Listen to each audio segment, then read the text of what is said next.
All right, so this workout we're going to do now is called Cindy. Okay, Cindy is one of those workouts that it's actually the first workout I ever programmed on my first day coaching, and I think it's just one of the best ones because it's something that we can do just about anywhere. Historically, how Cindy was programmed is for 20 minutes, so you'll put 20 minutes on a timer. You would let that run, and you are going to perform 5 pull-ups, 10 push-ups, 15 air squats over and over and over again for the 20 minutes. Ideally, someone's going to probably look at 12 plus rounds, 10, 12 rounds, okay? So what we want to do is we want to take a movement where we know we can kind of hit that stimulus. So it feels pretty easy to start, but it does build. Elites can do around a minute and even more than that for the full 20 minutes. I am not elite, and I am definitely in that 12 to 14 round range. So let's take a look at the movements here. Okay, so I know you don't have a pull-up bar in the condo, so this is again where we would want to grab that book bag, load some weight into it, whatever, and it's that bent over row, right? So looking ahead in here, pulling it in, making sure that that kind of touches that into that belly button, into that sternum area here every time, and not going wide and not letting that back round, but kind of like that proud, like that gorilla, right? We want to be here and we want to think about pulling that in, okay? So after we've done that, we're going to get into our push-ups. Now, push-ups, this is probably one of the most fundamental strength movements, and it's probably the one that's done wrong about the most as well. We see things like bro push-ups, we see partial push-ups, we see worm push-ups, everything. So let's talk proper push-up technique. So a proper push-up, right? We always start with those hands more or less under the shoulders in that start position here, right? When we're doing that push-up, we're bringing those elbows back, tight to the body, chest touches ground, right? Shoulder blades come in, shoulder blades come out at the top. Okay, so again, we want to keep a nice tight core. We're here and we're here. All right. Now, if we don't have that today, that is fine. Now, we'll see a lot of people do a variation where it's just the knees on the ground, and unfortunately, we start to see elbows come out. That puts so much strain on the shoulders, okay? We want to learn how to keep those elbows back. We want to make that arrow or that pointing position when we're coming back. So we're still that same tight core, right? You keep those feet off the ground, tight core. We're here. And I like to think even so my hips don't touch the ground. We're here, just that tight position, pushing through, okay?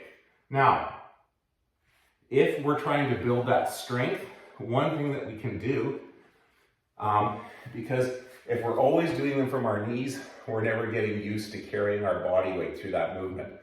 So one technique that I've found that's helped a lot of athletes is we get into that proper push-up position, those elbows back, we're down, carrying ourselves down like a proper push-up, then the knees go down, push up, okay? So that way we're developing that strength of carrying our full body weight. And that's a tough one, okay? So at least working that negative, at least getting used to moving that full body weight. Now, if you were at the gym, right, one of the things that you can do is you can take a band across the rig with band underneath, and you can just put that band under your hips, right? So that way when we're doing those push-ups, that band would help, right, with lifting or supporting some of that body weight. So again, if you go to the gym and you're doing this, or you want to work on push-ups from the gym, stretch that band across the rig here, and then you can just use that to take away some of that body weight. Okay, after that, then we move into our air squats. So 15 air squats. Now those air squats, real important again here, is to depth. So we kind of got those feet a little bit wider, right? When we go into that air squat, we're sending those hips back, nice tall chest, right, neutral spine, okay? You can see here we can hold that position, nice tall chest, right? And then stand those up. So you'd be doing 15 air squats.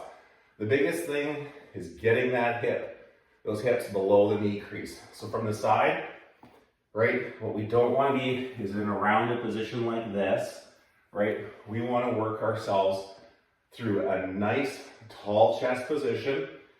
And this is where it sucks, me being a 53-year-old trainer, that mobility starts to go, right? Nice tall chest. You can see I'm still keeping that neutral spine on the back, hip creases below the knees, standing it up, okay? So, toes pointed out ever so slightly. If you get those feet a little wider apart, it gives more room for those hips to drop below through those knees. So your workout, you're gonna do 5 bent over rows, you're gonna do 10 push-ups, and you're gonna do 15 air squats, and you're gonna do that for 20 minutes. So I always encourage my athletes, have your water bottle, whatever, take it, put it off to the side. When the timer goes, you wanna work for 20 minutes, sustained effort. The tip I would give you, the hard part about this workout is those push-ups. Break them up. They might feel really good in the rounds 2 and 3, they feel really sucky rounds 8 plus, okay? And the thing with push-ups, when we're doing push-ups in a workout, once those arms go to failure, it takes a long time for them to recover. That is probably the biggest thing that you can learn doing a workout like this. We don't want to approach failure in those push-ups anytime early on because the arm's ability to recover is so poor. Okay, so just think about that. If you need to go 5 and 5, like do 5, rest, do 5 again, or even maybe do 4, 3, 3, or whatever that works for you. Think about that because you want to be able to keep working, right? And if you're standing up here shaking out arms or up on your knees shaking out arms because they're dying, that's not much fun. So give that as your workout today. Do that one in your condo. Don't do that watching the Blue Jays game because they're too depressing right now. Okay, after you're done that workout, I suggest a nice little bit of a recovery, some drink. And then what we're gonna do is we're gonna work on some core and some posterior chain strength. So you're just gonna need to find a little bit of wall space. For wall space, you just wanna have it so you can put your back flat. Okay, so we're gonna do what we just call wall sits. And I'm pretty sure I've seen you do them in your F45 as well. And I love these things. And it's to hang out here, tall chest, back against that wall. And I want you to do to failure, okay? Once we go to failure, it means that the legs are just trembling like this. You can't sit there any longer. Then we're gonna stand up and we're gonna rest a minute, okay? And then we will follow that up. You'll rest a minute. Then we're gonna come back to that wall again. And we're gonna do 3 holds for 20 seconds, okay? So you do 20 seconds, you would rest a minute, and you do that 2 more times. I love wall sits. They're a great core builder. They are also great for building in that posterior chain. So that's day 1, Jen. See how that goes for you. If it's not what you're thinking or you want something else, text me a message. We'll go with this, whatever it takes to help you feel confident, get going again.